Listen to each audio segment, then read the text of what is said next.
After a fight, my daughter canceled my ticket and left me alone at Dubai Airport. No phone, no wallet.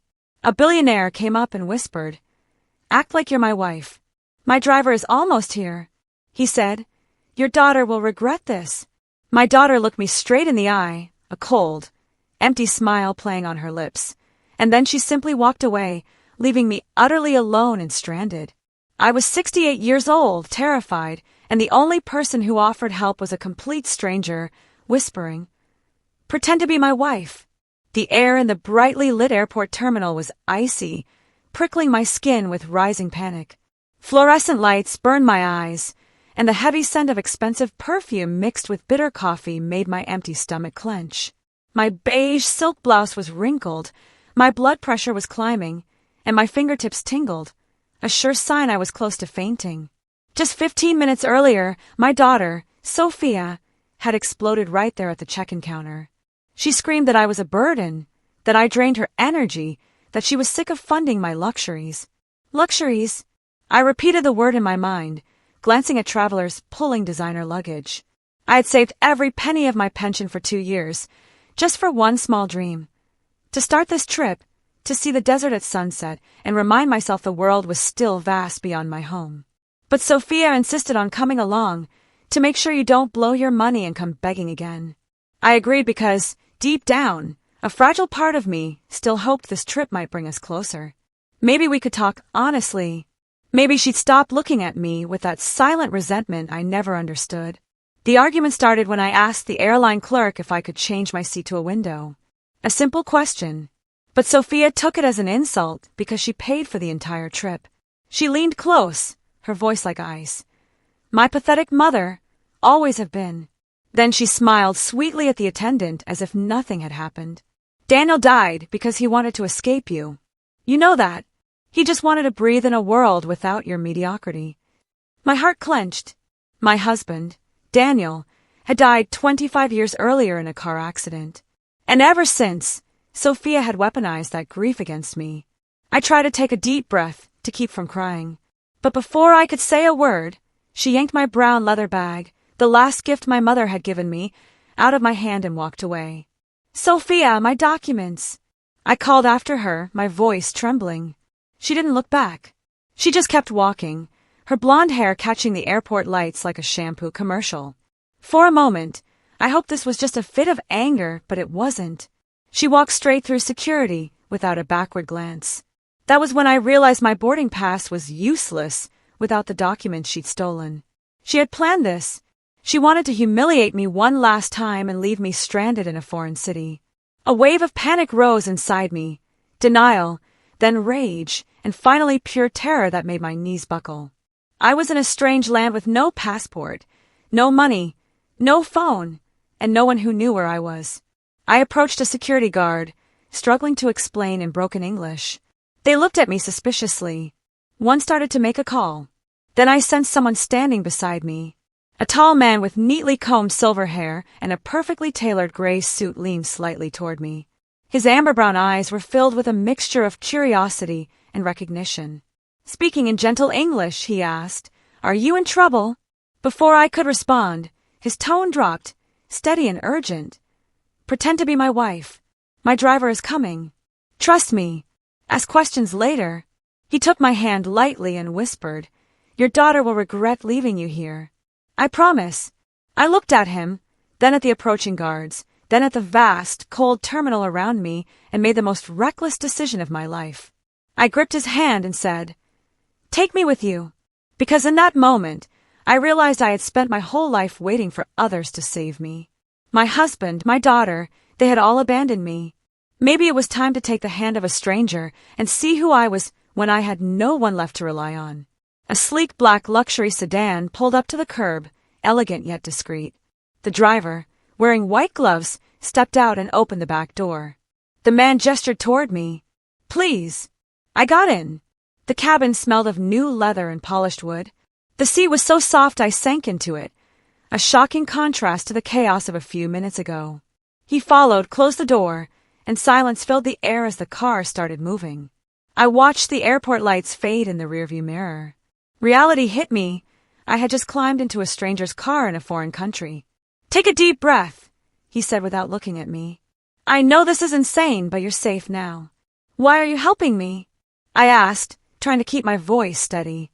He turned toward me, and in the dim cabin light, I saw the wrinkles around his eyes, a thin scar above his eyebrow, and the quiet weariness of someone who had seen too much loss. My name is Tariq Hassan, he said.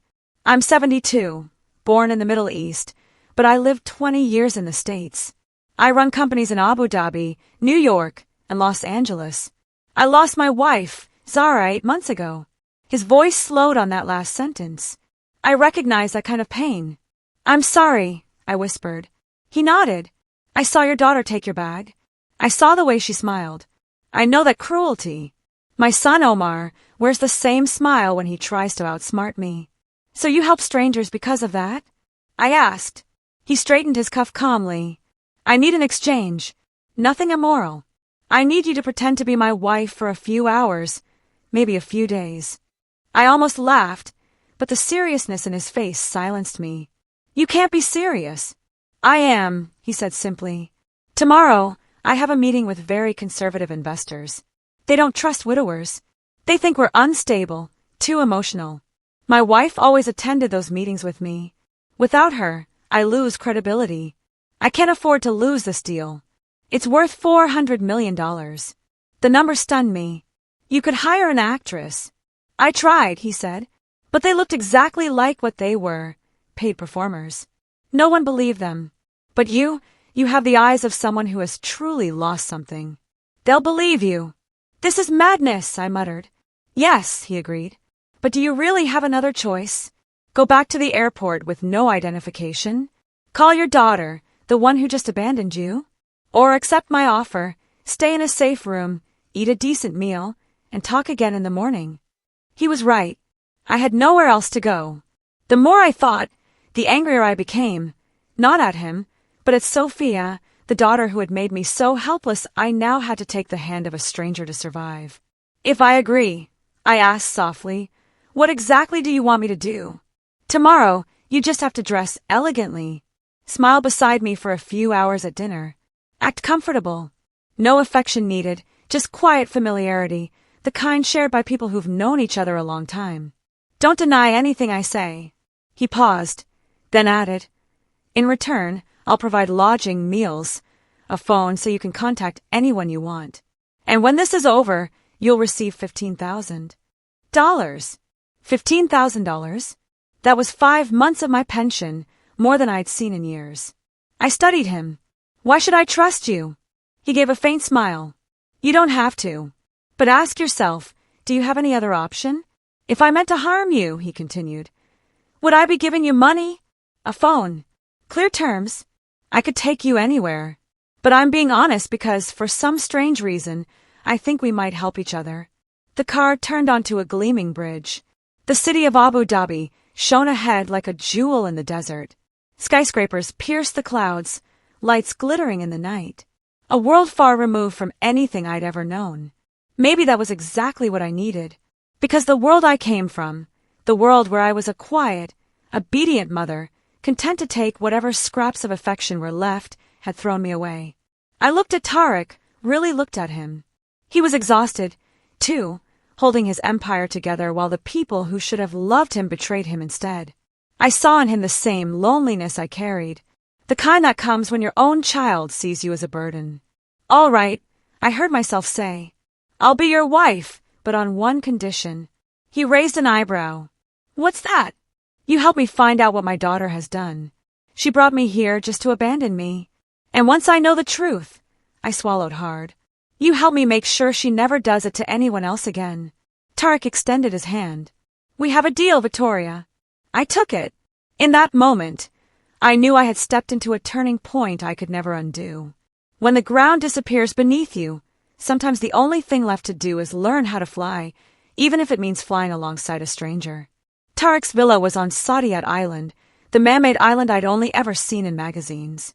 The gate opened automatically, revealing a cobblestone driveway lit by tiny lights embedded in the ground. Tall palm trees lined the path toward the house, a blend of traditional Arabic and modern architecture. White archways, massive glass windows, and a turquoise-lit fountain shimmered in the courtyard. As I stepped out of the car, the ocean breeze carried the scent of salt and jasmine, mixing with the warm desert air. My feet in simple sandals touched the cool marble, and I suddenly worried I'd dirty the floor. A woman in her 40s appeared at the entrance. She wore a deep purple dress and a silk scarf, her eyes calm and kind. "This is Lena," Tarek said. "She's the housekeeper. Worked for me for years in Europe." "It's a pleasure, Mrs. Victoria," she said in a gentle accented voice. "Your room is ready. You must be exhausted." Exhausted didn't even begin to describe it. Before I followed her upstairs, Tarek lightly touched my arm. "You'll need clothes. Tomorrow, Lena will take you shopping for the dinner event. For now, get some rest." He hesitated, then added, "Thank you, Victoria. I know this is strange, but you won't regret it." I climbed the marble staircase behind Lena, the sound of my footsteps echoing in the quiet. The guest room was larger than my entire living room back home. White sheets like clouds, a deep soaking tub, a balcony overlooking the dark, glittering sea, a white robe and slippers waited by the bed. "Whenever you need anything, just press this button," Lena said, pointing to a small control panel. "I'll bring you tea and something light to eat. You haven't had dinner, have you?" After she left, I sat on the edge of the bed and began to cry. Not polite tears, but deep, guttural sobs that came from years of being pushed down. I cried for myself, for Sophia, for everything. I didn't know if I was brave or simply insane. Lena returned later with a silver tray, mint tea, warm bread, dates, and a few slices of cheese. I ate automatically, the familiar taste grounding me. Then I remembered Tarek had promised me a phone. I went downstairs barefoot, following the sound of his voice from his study. He was speaking Arabic, his tone commanding and authoritative. When he saw me, he motioned for me to come in.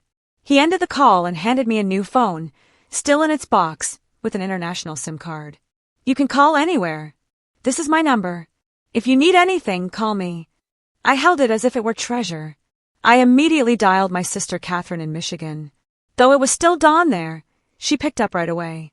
Her sleepy voice turned panicked. "Victoria! Oh my God, where are you?" Sophia called. "She said you disappeared at the airport." "Disappeared?" I could feel my blood boiling. "She said you two argued, and when she turned around, you were gone. She's worried sick." Catherine paused. "Victoria, what's going on?" I told her everything, every detail. There was silence on the other end, the heavy kind that comes before a storm. "She lied," Catherine said finally, her voice trembling with anger. "And honestly, I'm not surprised. There's something you need to know." My chest tightened. "What?" 3 months ago, Sophia called me. She asked about the value of your house. Said you were losing your mind, and that she needed to protect the family's assets before you did something reckless. She wanted me to sign papers declaring you legally incompetent. That hit me. I froze. "Did you sign them?" "Of course not," Catherine nearly shouted. "I kicked her out of my house." "But Victoria," she said something that gave me chills.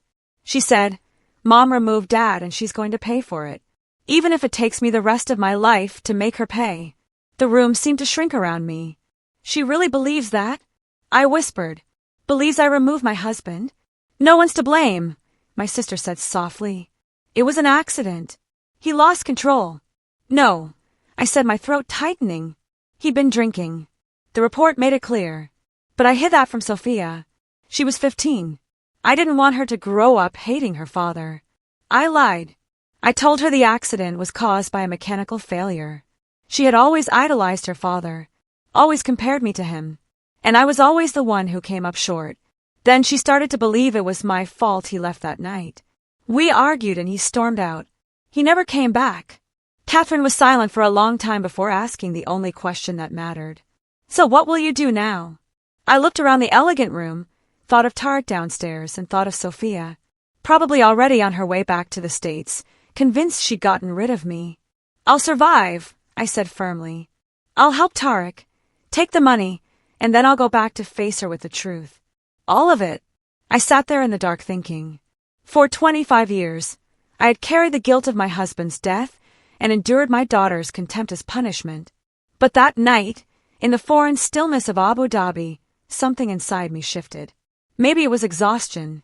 Maybe anger, or maybe it was because for the first time in decades, someone looked at me, not as a guilty mother, but as a human being worth saving. I lay down on the bed, soft as a cloud, and finally fell asleep. The next morning, sunlight streamed through the silk curtains. The ocean shimmered beyond the balcony, and a new determination rose in me. Sophia wanted me to pay for the past, so I'd start collecting what the present owed me with interest. Lena knocked on the door, bringing breakfast, Turkish coffee, fresh fruit, and the news that I had 3 hours to become the wife of a billionaire. I looked in the mirror at my tangled silver hair, my hollow eyes, the wrinkles etched deep into my skin. But Lena knew exactly what to do. She took me to a luxury boutique in the Abu Dhabi Mall where the staff's attitude shifted the moment they heard the name Tariq Hassan. I tried on dozens of dresses, each one more expensive than several months of my pension, until I chose a deep navy gown, elegant, slimming, and confident. The kind of composure years in hotel management had taught me.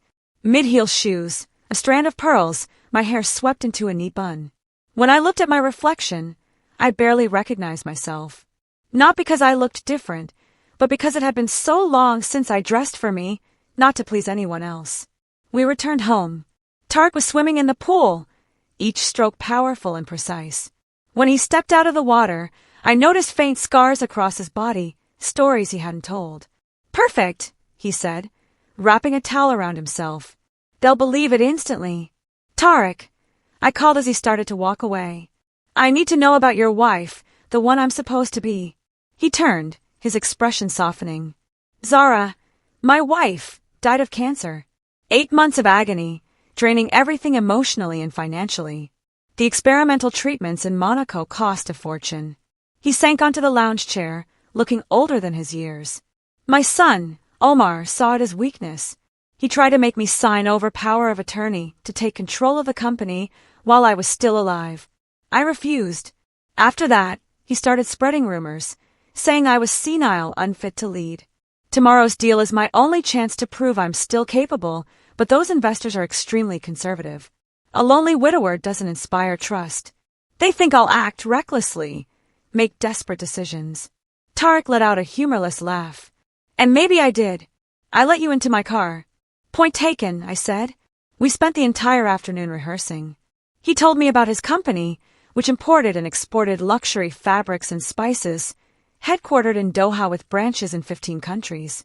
He taught me the names of his partners and the details of our fictional marriage we had to keep consistent, that we met at a conference in Buenos Aires 30 years ago, that he had a son named Omar, I had a daughter named Sophia, and we honeymooned on the Amalfi Coast. All elegant lies. Yet between those practiced lines, bits of truth slipped through. Tariq told me Zara had loved gardening. Her hands could make roses bloom in the desert. In her final days, she'd held his hand and said, "Don't let Omar destroy what we built." I told him about my husband, Daniel, a brilliant civil engineer who understood the limits of bridges but not his own. I told him there were debts after Daniel died. Debts I paid in silence, even when it meant selling the ranch I grew up on. Sophia never knew the real cost. I also told him I'd kept every receipt and transfer in a box back home because one day I might need proof that I wasn't the useless mother she believed I was. "Has she accused you of anything else?" Tariq asked. I nodded. At the airport, she said her father died trying to escape me, that I was the burden he couldn't stand. "And you believed that for 25 years?" he asked softly. I looked out at the dark, glittering water. "Not anymore. Now I know Daniel died because he was drunk driving nearly 100 miles an hour on an empty road after learning his project had collapsed. He died because he was too proud to ask for help, too ashamed of his failure. Does Sophia know?" "No, but maybe it's time." Tariq nodded. "Tomorrow, after dinner, I'll transfer the $15,000 I promised. But I can help you with more." "What kind of help?" "My lawyer can secure your assets in the States. Make sure Sophia can't declare you incompetent or sell your home or seize anything that belongs to you." He stood up. "I have a feeling this fight is just beginning." And he was right, though neither of us knew how brutal it would become. That evening, while I was getting ready for the investor dinner, my phone buzzed. A text from Sophia. "I've reported you missing. I filed for emergency guardianship, and I'm pushing for temporary control of your assets. Come home now and cooperate, or you'll never control anything again. I read the message twice, then smiled for the first time in 25 years because she had no idea I had proof. I had allies, and that the weak woman she once knew had died at the Abu Dhabi airport that day. What remained was someone else entirely, a woman with nothing left to lose. That night we arrived at the restaurant on the top floor of the Adoran Tower, the sail-shaped skyscraper stretching out into the sea. We rode there in a Rolls-Royce because, as Tarek said, a Mercedes would be too ordinary for the occasion. 3 Arab investors were waiting, around 60, dressed impeccably, their eyes sharp. Tarek introduced me in Arabic, then in English, his hand resting lightly on my back, a gesture both protective and appropriately intimate. When he pulled out my chair, our eyes met, and for a moment, I saw genuine gratitude there. Most of the conversation was in Arabic. I smiled when needed, sipped water, listened. One man, Ahmed, twisted a ring on his pinky finger while thinking. The second, Jamal, laughed loudly and slapped the table whenever he agreed. The third, Farid, said almost nothing, his eyes keen like a hawk's. It was Farid who turned to me and spoke in accented English. Mrs. Hassan, your husband says you have experience in hospitality. Tell us about it. The table fell silent. Tarek tensed slightly. I set down my glass, took a slow breath, and decided to answer with the truth. I worked 32 years in the hotel industry, from front desk to operations manager at a 4-star hotel in Texas, supervising over 90 employees. When I left, our occupancy rate was 94%. And we held the Excellence Award 8 years in a row. They were quiet for a moment. Then Ahmed asked, "Why did you leave?" I could have lied, but I looked at Tarek and saw the same exhaustion I felt, the exhaustion of living behind masks. My husband died, I said simply. I had to raise my daughter. When she grew up, I realized I'd forgotten who I was beyond being a mother and a widow. So, I retired early and disappeared from the world. The table was silent. Jamal stopped laughing, and Farid tilted his head, reassessing. Finally, Ahmed nodded. Honesty is rare in our business, he murmured. The atmosphere eased after that. They began discussing plans to open a boutique hotel chain across the Middle East. Tarek presented projections, figures, strategies. When he paused, Ahmed asked, "Does your wife agree with this investment?" The unscripted question caught him off guard. I glanced at the tablet on the table, scanning the numbers. 30 years in hospitality had trained my eye. Your projections for Abu Dhabi are too optimistic, I said calmly. But Salalah is undervalued. There's untapped potential there. The room went silent. Tarek looked at me, surprised and impressed. Then Ahmed laughed heartily. Tarek, my friend, your wife understands the business better than half our advisors. We'll sign, but on the condition that she reviews the Salalah plan. 3 hours later, we returned to the villa. The $400 million deal was signed. I, the woman once abandoned in an airport, had just helped close it. Tarek poured 2 glasses of tamarind juice, and we sat on the terrace overlooking the sea.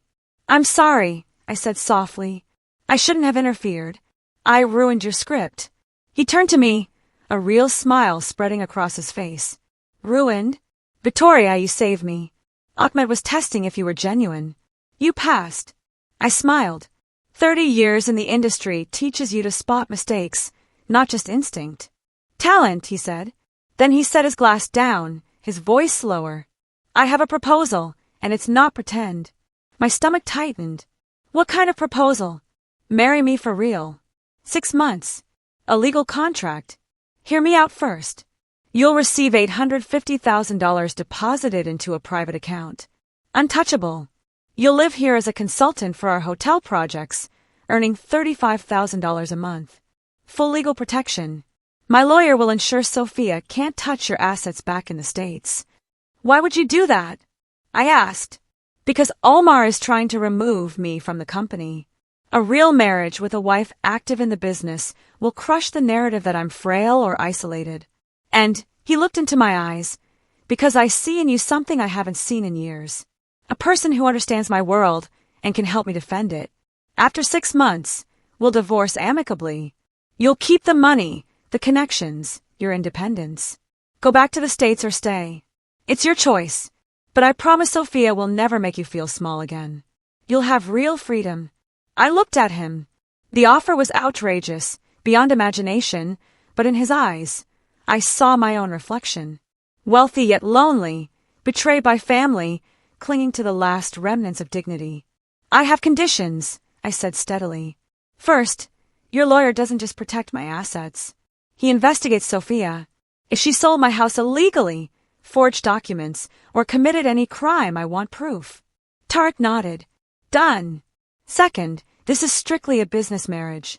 Separate rooms, separate lives, and we only appear together when necessary. Mutual respect, nothing more. Agreed completely. Third, I hesitated, then spoke. If I ever become a burden, if I make you regret this, let me go. I've spent my whole life being seen as a burden to my daughter. I won't live that way again. Tarek set his glass down, looked straight at me, and gently placed both hands on my shoulders. Victoria, you are not a burden. You never were. Your daughter created that story to justify her cruelty. But I've seen you today smart, strong, and worthy of living your life again. He smiled. I accept all your conditions. But I have one of my own. You must promise to stop apologizing for existing. Tears filled my eyes, not from sadness, but from a feeling I had almost forgotten the name of. Maybe it was hope. We have a deal, I whispered. 3 days later, Tarek and I signed the marriage papers at a government registry office in Abu Dhabi under a 6-month contract.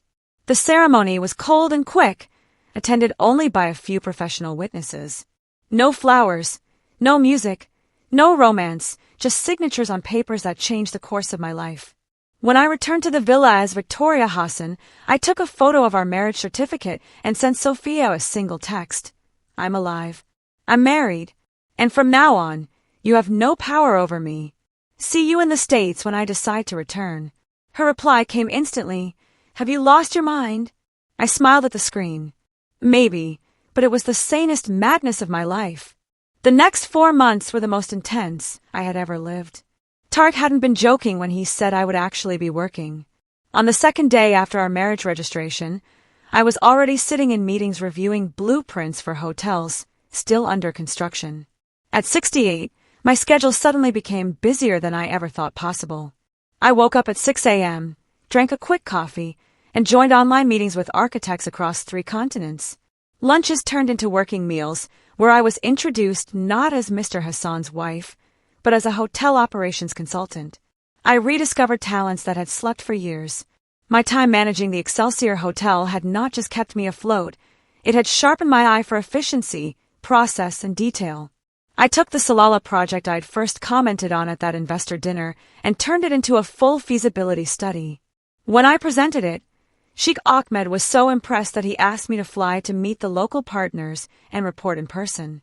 I flew alone to Salalah, wearing a sand-colored suit Lena had picked out, carrying a tablet with the presentation I'd spent 3 weeks perfecting. 10 men initially looked at me like I was decorative. 15 minutes later, they were taking notes. 30 minutes later, they were asking about seasonal occupancy rates and operational cost management. I closed the deal on my own. When I returned to Abu Dhabi, Tarek was waiting with non-alcoholic champagne and a smile that lit up his tired face. You're extraordinary, he said. I was afraid you'd be intimidated, but you were brilliant. You know, he continued, pouring more champagne.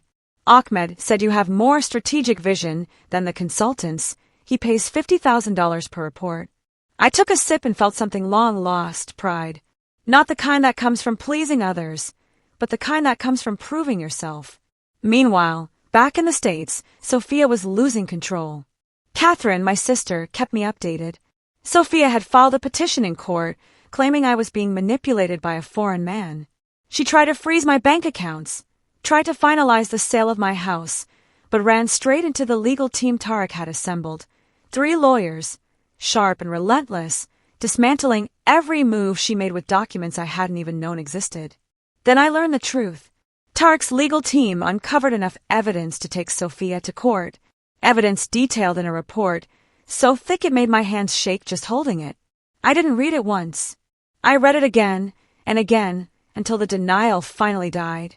We can press criminal charges, the lead attorney, Mr. Davis, said during a virtual meeting. Forgery, embezzlement, and fraud. She could face between 2 and 6 years in prison. I stayed silent, staring at the documents. That was my daughter, the child I once cradled in my arms, the teenager who had cried on my shoulder when her father died. And now the woman who had stolen everything I owned. Finally, I spoke quietly. Not yet. Keep everything, but don't act. Tarek looked at me, surprised. Why? She deserves to be punished. Yes, but if I act now, people will say you manipulated me. They'll claim I'm seeking revenge out of emotion. I need to go back to the States, look her in the eye, and let her see that I am her equal, not her victim. If she still tries to destroy me after that, then I'll strike back. Tarek smiled faintly. You really are a strategist. 30 years of dealing with difficult hotel guests comes in handy, I said. Sophia is just another client. The only difference is that this time I can fire her. That night I sat alone at my laptop and wrote a letter, not to Sophia but to myself. I listed every sacrifice, every lie I had swallowed, every time I'd made myself smaller so she could feel bigger, not to complain, but to remember, to never forget the cost of loving a child who turned affection into manipulation. Meanwhile, my life in Abu Dhabi began to bloom in ways I never imagined. Lena and I became close friends. She taught me how to cook Middle Eastern dishes, sharing stories of her life, a failed marriage in Portugal, and the decision to run away and start anew in Abu Dhabi. I met other women at social events, all expatriates like me. We formed a small circle, meeting every Thursday for coffee and conversation. Ingrid, a 65-year-old Danish woman, told us she divorced at 60 after years of mistreatment and now owned a thriving art gallery. Yuki, a 71-year-old Japanese woman, ran 3 restaurants after being thrown out by her children who had called her a burden. Their stories were different, but the pain was the same. Each of us had once been made to feel invisible, disposable until we stood up and reclaimed our space. One day, Ingrid said while holding her teacup, "You know, Victoria, loneliness from being abandoned hurts far more than loneliness you choose. I'd rather be alone and be myself than surrounded by people who make me small." I held on to that sentence like a lifeline. When the 4th month of our marriage came, Tarek called me into his office. His tone was calm, serious, just like the day we met. "The contract has 2 months left. I need to know what you plan to do after." The question stunned me because I truly had a choice. I had money, a career, and a life of my own. "I'm not sure," I admitted. "I need to return to the States to settle things with Sophia, to close that chapter." Then I looked at him. "I think I want to come back, not as a wife, but as a partner. I want to keep working, to finish the Salala project." Tarek smiled a rare smile that made him look years younger. "Then we'll have much to discuss about renewing the contract. But fate always finds a way to interfere." 3 days later, as I was reviewing the Salala hotel blueprints, my phone rang. It was Catherine. Her voice was tense. "Victoria, Sophia's coming to Abu Dhabi. She bought a ticket. She lands tomorrow." I felt my blood turn to ice. "How does she know where I live?" "No idea, but she's furious. She's posting online, saying she's going to rescue her mother from an international con artist. She's rallying people, turning it into a spectacle." Catherine paused. "Victoria, she's coming for a fight." I hung up, gripping the phone tightly, my breath heavy. Sophia wanted war. Then war she would have. But this time, the battlefield was mine. And I held weapons she didn't even know existed. And if God still had mercy to give, he'd better give it to her, because I had none left. She arrived like a storm. No doorbell, no warning. She waited for a flower delivery to enter through the gate, then marched in, heels clicking sharply against the polished stone, the sound echoing through the hall. I was in the living room reviewing contracts when I heard her shout my name. Tarek was in his office. Lena ran over in panic, but I gestured for her to stop. I took a deep breath, straightened my ivory linen dress, and stepped into the foyer. Sophia stood there, her blonde hair tangled, dark circles under her eyes, smudged makeup, wrinkled jeans, nothing of the polished woman she once was. But it was her eyes that froze me, the burning hatred that had been brewing for years. "I thought I'd have to call the police to get into your billionaire husband's fortress," she screamed, her voice sharp and venomous. Once, those words might have broken me. Not now. Sophia, I said calmly. You just trespassed on private property. You didn't even bother to ring the bell. A bell, she sneered, stepping closer, pointing a finger at me. You disappear for 4 months, marry a stranger, and now you're lecturing me on manners? I just expect you to behave like an adult. An adult! She threw her purse to the floor. The sound cracked like thunder. I know what you're doing. You sold yourself to this old rich man, and now you think you can humiliate me. Erase me. Tarek stepped out from the upper floor. Sophia's eyes flared with raw hatred. So it's you, the scam artist who brainwashed my mother. Tarek's voice turned icy. Watch your words. I'm your mother's legal husband, with full documentation and witnesses. Sophia laughed bitterly. My mother is 68, lost at an airport, and suddenly marries a billionaire. Any judge would call that manipulation. Any judge would look at the facts, I replied, still calm.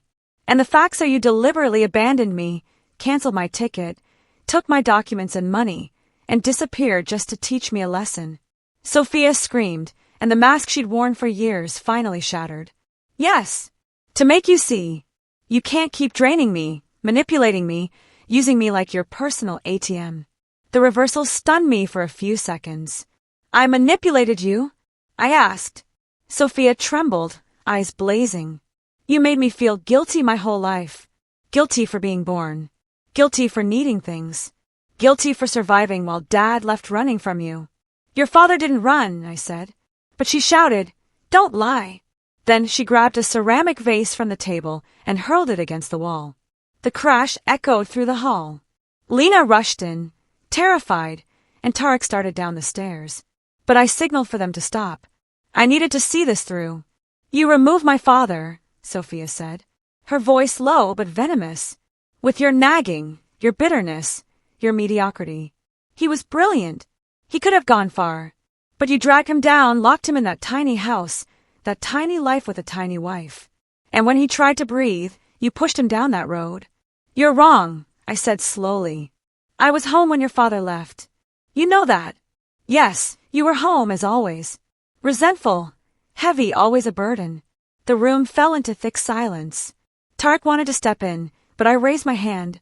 This was the moment to say everything. Before I could speak, Sophia bent down, pulled a stack of papers from her bag. I came prepared, she said, regaining some composure. I have proof that you're being exploited, that this marriage is a scam. He's just after your money. She paused, smirking. Or whatever's left after you squandered Grandma's inheritance. The words hit like a punch to the stomach. Grandma's inheritance? I asked, my voice breaking. You mean the ranch I sold to pay off the debts of the father you idolized? Squandered? Yes. Yes, she shouted. That ranch was worth $2.8 million, and you sold it. The money vanished. You didn't invest. You didn't build. You didn't plan for the future. Where is it? All of it went to pay your father's debts. She froze. Lies! I stepped closer. No. He owed contractors, suppliers, investors more than $2.4 million. I found out after the funeral. And do you know what happens if those debts aren't paid? They sue the widow, seize the house, and erase the family's name. I sold the ranch, every acre of red soil your grandmother farmed for 50 years. I paid every debt and kept just enough for your education. Sophia's fists clenched. Liar. The insurance paid for my college. The insurance was $85,000, barely enough for the funeral and 3 months of expenses. Your tuition was $5,300 a month for 5 years. Who do you think paid the rest? I stepped closer, now only a few feet away. I worked double shifts, skipped meals, so you'd have food when you came home. I wore old clothes, so you wouldn't be embarrassed standing next to me at your graduation. Sophia's face went pale, but she didn't back down. If you really did all that, you would have bragged about it long ago. I looked straight at her. Because I loved you more than my own pride. I thought one day you'd understand that love doesn't have to be shouted to be real love. She laughed, but it broke halfway through. You call it love when you suffocate me? Make me feel like I owe you for existing? I never asked you for anything. You didn't have to ask, I said quietly. You demanded it through silence. She pointed a trembling finger at me. You've always played the saint. Always the victim. Always comparing me to Dad, saying he'd be proud of you. I've been nothing but his shadow in your eyes. And in that moment I understood. For 25 years, she hadn't hated me over money. She'd hated that she'd spent her life competing with a dead man. And I, trying to fill the void Daniel left behind, had unknowingly used his memory as a weapon that wounded my own child. You're right, I said, and saw Sophia freeze. I did that. I made your father the measure of everything. That was my mistake. She softened for a second, but I continued, my tone turning cold. But that mistake doesn't excuse what you've done. You illegally sold my house, forged my signature, took out loans in my name, and abandoned me in a foreign country. Sophia stammered. I was going to come back for you. Lies, Tarek interrupted, descending the stairs, tablet in hand. We have evidence. Bank records show you transferred $680,000 into your joint account with your husband. And here are the messages between the two of you planning to keep your mother out of the country long enough to claim everything legally. Sophia turned ghostly white. How? How did you get that? I looked at her. Because you underestimated me. You had no idea who your mother would become once she stopped apologizing for being alive. She stared at me for a long moment, and the hatred in her eyes gave way to fear. She stepped back, tripping slightly over the carpet. You're lying, she tried to shout, but her voice shook. You couldn't possibly have my private messages. Tarek swiped the screen, zoomed in, and handed it to her. The familiar interface showed every line clearly. I've delayed my mother's flight. Need 2 more days to finalize the house sale. If she returns early, say she's mentally unstable. I have 2 doctor friends ready to sign a competency report if necessary. Sophia stared at the screen, her lips trembling. This is a violation of privacy. It's not admissible. It is, came a man's voice from the doorway. Mr. Davis stepped in wearing a gray suit, a leather briefcase in hand. Mrs. Victoria granted me full legal authority to investigate any criminal activity involving her assets. All this evidence was obtained legally. He placed the briefcase on the table, opening it to reveal neatly organized documents. The forged power of attorney was notarized through bribery. The notary has confessed. The fraudulent property sale was undervalued to evade taxes. There are credit applications using the victim's ID, and more than $120,000 in vehicle loan proceeds were misappropriated. He removed his glasses, fixing his gaze on Sophia. We have sufficient grounds for charges of fraud, forgery, and embezzlement, carrying a combined sentence of 6 to 12 years in prison. Sophia gripped the edge of a chair, her face ashen. No, I'm a doctor. I have a reputation. You did, I said softly. Once the medical board receives these documents, they'll open an investigation, and your license could be suspended or revoked. She looked at me as if I were a monster. You'd really do that? Destroy your own daughter? The question echoed through the quiet house. Tarek, Lena, and Mr. Davis all waited for my answer. I took 3 deep breaths before speaking. I don't know. I saw a flicker of surprise in her eyes. Because part of me still remembers the part that stayed up all night when you had a fever. The part that kept every drawing you made in elementary school, now tucked in that old shoebox in the house you sold. Tears rolled down Sophia's cheeks, but they weren't from remorse. They were from rage. So this is blackmail? If I don't obey you, you'll ruin me. No, I said, stepping toward the desk. I opened a drawer and pulled out a worn leather folder. I brought this from the States. You never knew it existed. And I'm giving you something you never gave me, the truth. I placed it in her hands. Sophia opened it, her fingers trembling. Inside was everything. The college tuition invoices, the bank transfer slips, Daniel's debt repayment contracts, the deed of sale for my mother's ranch, all fully documented. The last page was the forensic report, one I had never shown anyone. Cause of death: cranial trauma due to motor vehicle accident, blood test results, blood alcohol content 4 times the legal limit, driver was severely intoxicated. Sophia read it once, then again, her hands shaking so hard the paper rustled. No, Dad didn't drink like that. You're making this up. The original report is still archived at the county medical examiner's office. Case number 4170, I said steadily. You can verify it yourself. Your father left the house at 10 p.m. after learning his project had gone bankrupt. He drank an entire bottle of whiskey, one he'd been saving for a celebration, and drove off into the dark at reckless speed. He wasn't running from me, I said, my voice cracking. He was running from his own shame. Daniel was brilliant, but also arrogant, impulsive, incapable of admitting mistakes. When his project collapsed and he realized how many people had lost everything because of him, he couldn't face it. And I hid the truth from you because you were 15. Finally, the words burst out of me, echoing through the house. Because I was broken. Because I cried every night calling his name. How could I tell my grieving daughter that her father died drunk, leaving me with debts that took 10 years to pay? The room fell silent. Even Sophia stopped breathing for a moment. I took a deep breath, my voice lowering. I swallowed the truth, the anger, and the injustice of having to protect the honor of the man who left me in ruins.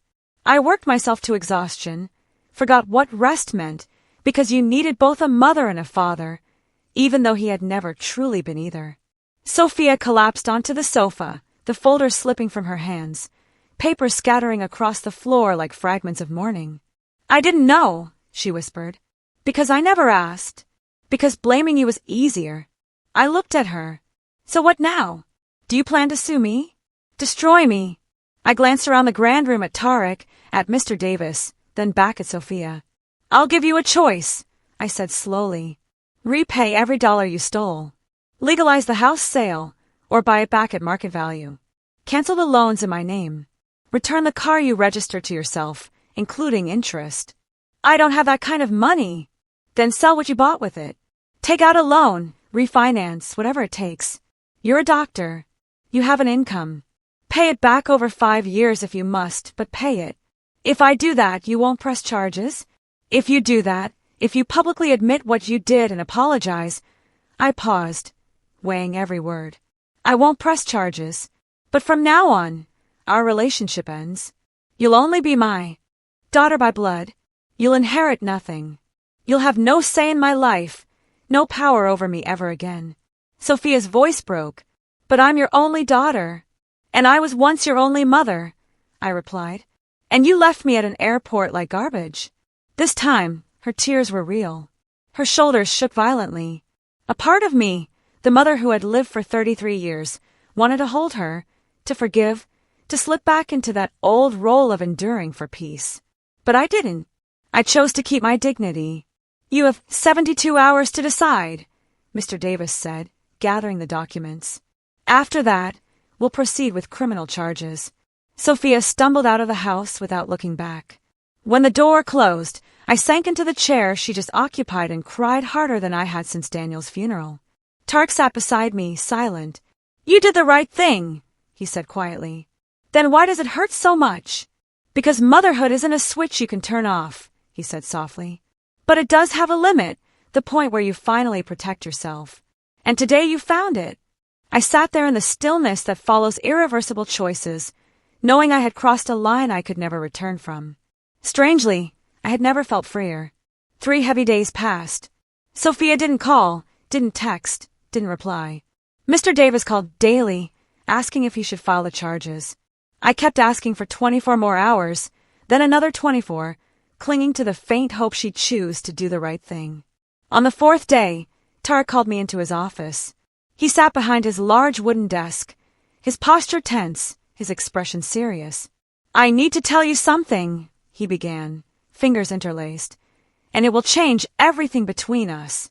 My stomach tightened. After 4 months in this foreign world, I knew sentences like that never led to good news. What is it?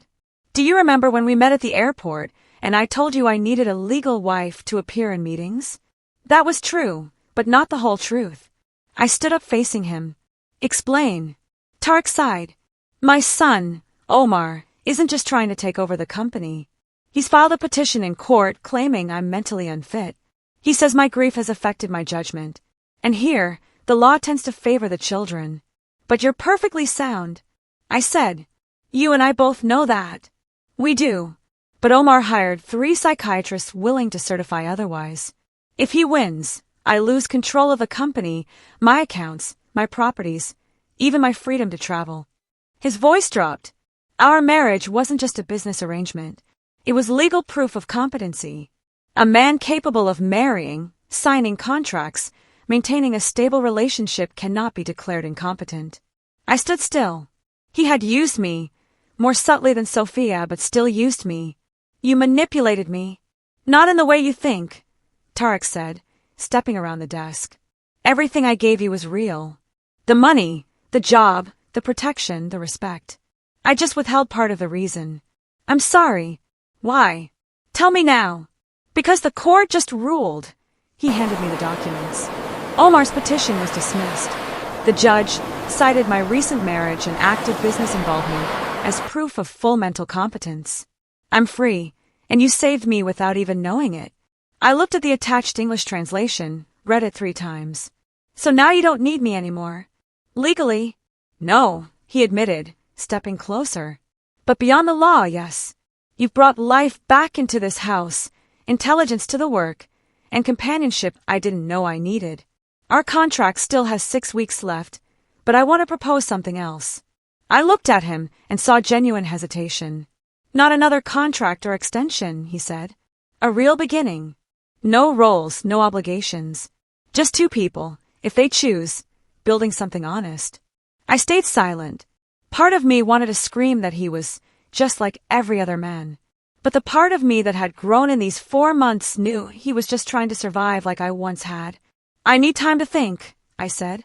Of course, he replied. But know this, what I feel isn't strategy. I left the office, my mind spinning, standing at the window, watching the sunlight shimmer on the sea. I realized I was no longer the fragile woman who had stepped into that luxury sedan 4 months ago just to survive. This woman wanted to live fully. The phone rang. Unknown number. State's area code. Mom! Sophia's voice trembled. I need to see you. Please. Can you come to the hotel where I'm staying? My first instinct was to refuse, but her voice, shaky, exhausted, raw, made me hesitate. Which hotel? Atlantis. Room 2847. Please, Mom. It's important. I hung up, my hand still clutching the phone. On one side was Tarek with his half-truth confession. On the other, Sophia with her desperate plea. I went downstairs and found Tarek reading documents. Sophia wants to meet, I said. I'm going. He stood immediately. I'll drive you and wait outside just in case. The drive was silent. When we arrived, he took my hand gently. Whatever you decide with her, with me, with your life, choose what you truly want, not what's easy, not what's expected. I stepped out of the car, my heart racing, and took the elevator up to the 20th floor. I knocked on the door of room 2847. The door opened. Sophia stood there, her hair messy in a bun, wearing a sweatshirt, her face swollen from crying. And sitting on the sofa beside her was Mark, her husband, an attorney who had helped her file paperwork and cover her tracks. If he's here, I said immediately. I'm not stepping inside. That man needs to leave, Sophia. Mark, get out. Sophia shouted, her voice strong enough to make him stand up and walk out without another word. When the door closed, she collapsed onto the sofa and burst into tears, her body trembling. He left me, she sobbed.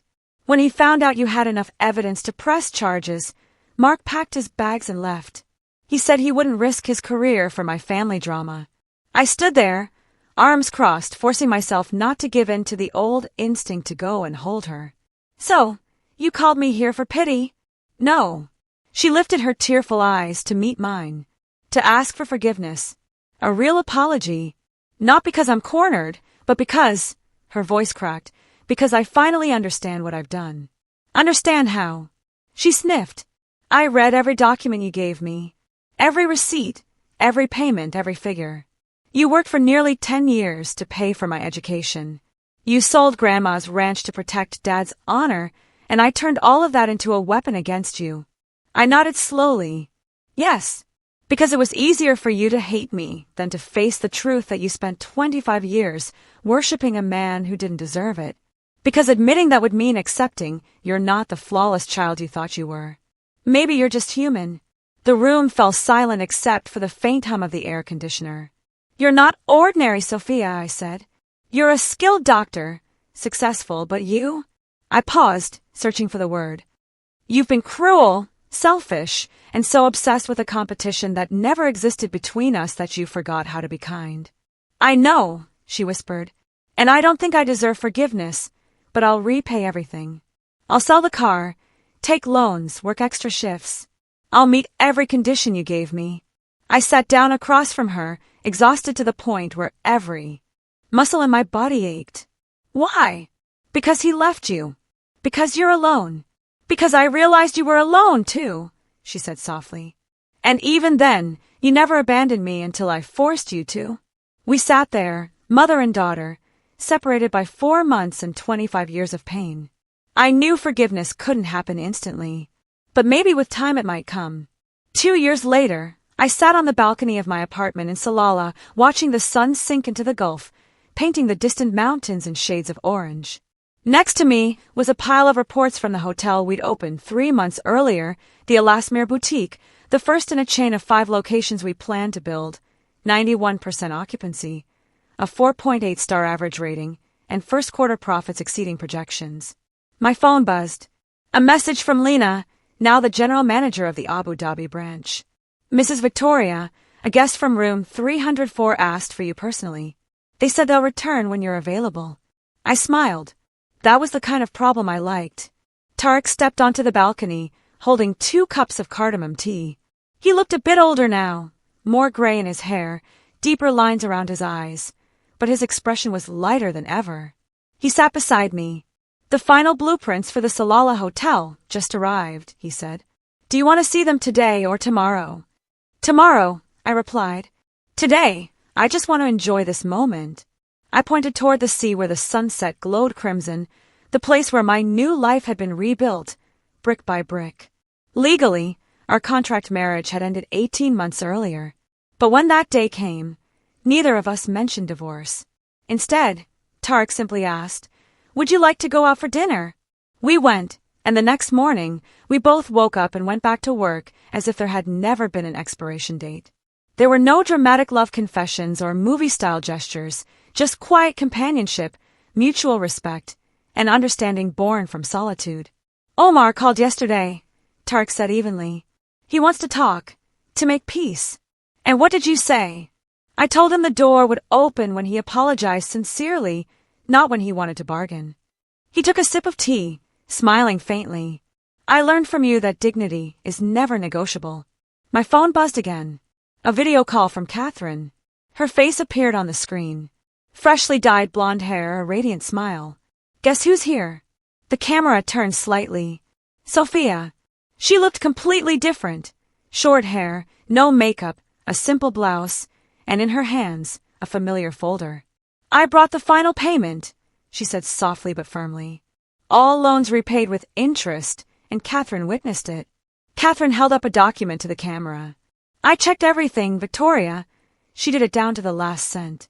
I felt a lump in my throat. Sophia had sold her apartment, moved into a rental, taken extra shifts, lived frugally, all to repay what she'd taken. Thank you for confirming, I said, trying to keep my voice steady. Mom. Sophia stopped, then corrected herself. Victoria, I don't expect you to see me as your daughter again. I know I destroyed that, but I want you to know I'm trying to become the kind of person you deserve in your life. Tarek placed his hand gently over mine, a quiet, steady warmth. I see that, I said, and I respect it. But rebuilding trust takes time, a lot of time. I understand, she said softly, her eyes glistening but dry. I don't expect anything else. I just want you to know I'll be here when you're ready. I ended the call and looked out at the darkening sea. Tarek sat quietly beside me. Will you forgive her? He asked. I don't know. Maybe full forgiveness isn't possible, I said, then smiled faintly. But I can give her the chance to prove she's changed. 3 months later, I launched the New Beginnings Project, a free training center for women over 60 who wanted to return to work. There they learned computer skills, hotel management, professional cooking, and basic business administration. The first class had 18 students, widows, exhausted women, forgotten souls like me. During the opening session, when I shared my story, everyone cried. A 73-year-old woman raised her hand and asked, "Weren't you afraid to start over at this age?" I laughed gently. I was terrified, but I learned that courage isn't the absence of fear. It's choosing not to let fear control you. The program grew quickly. 6 months later, we added 2 more classes. A year later, 4. Yuki, my Japanese friend in Abu Dhabi, opened a branch in Seoul. Ingrid, my Danish friend, organized internships at her gallery. We became a global network of women stepping out of the shadows together. Sophia came to the opening of the second branch in New Orleans. She didn't speak to me, just volunteered quietly all day, serving coffee, arranging chairs, helping elderly women fill out forms. When the ceremony ended, our eyes met for a brief moment. No words, no smiles. But in that glance, there was something fragile, small, yet real, a beginning. Now at 70, I divide my time between Salalah, Abu Dhabi, and the States. Tariq is still by my side, not as a husband, but as a true companion. We have our own rooms, our own lives, but share dinner whenever we can. On lonely nights, just knowing someone in the next room understands that emptiness is enough. Omar finally apologized to his father, and they're slowly rebuilding their relationship. As for me, I've learned that starting over doesn't mean erasing the past. It means choosing which parts of it to carry and which to leave behind. In the desert, where the woman I once was will rest forever. I still think about Daniel sometimes, not with guilt, but with understanding. I loved a flawed man, and he loved me in his clumsy way. We both did the best we could with what we had. Sophia still texts every Sunday, sharing stories about her patients, her therapy sessions. I don't always reply, but I always read them. Forgiveness may not be complete, but watching someone truly try to change, that I can give. Last week, I received a package from the States. Inside was a photo album. Sophia had restored all the old pictures, my childhood on the ranch, our wedding, rare photos of Daniel smiling, and images of her as a little girl. Attached was a small note. "I thought you'd want to keep your memories, not out of expectation or guilt, but because they're yours." I held the album and cried, not from sadness, but from understanding. Memories are ours to keep, but the future is what we choose. And I choose a future where I wake to the sound of waves along the coast of Salalah, build sanctuaries for travelers, teach women to rediscover their worth, sip tea beside a man who sees me as his equal, and let my daughter exist at the edge of my life, respected, but no longer its center. Looking back on everything, I've realized love isn't always unconditional sacrifice. Sometimes love means knowing when to stop, to protect yourself. Forgiveness doesn't happen in a single day. And family isn't always about blood. It's about the people who stay when you have nothing left to give. It took me years to understand that kindness needs boundaries. And sometimes distance is what allows love to heal. If you've ever been hurt by family, if you've had to rebuild yourself after loss, I hope this story reminds you that it's never too late to start again. What do you think is the difference between forgiving and forgetting?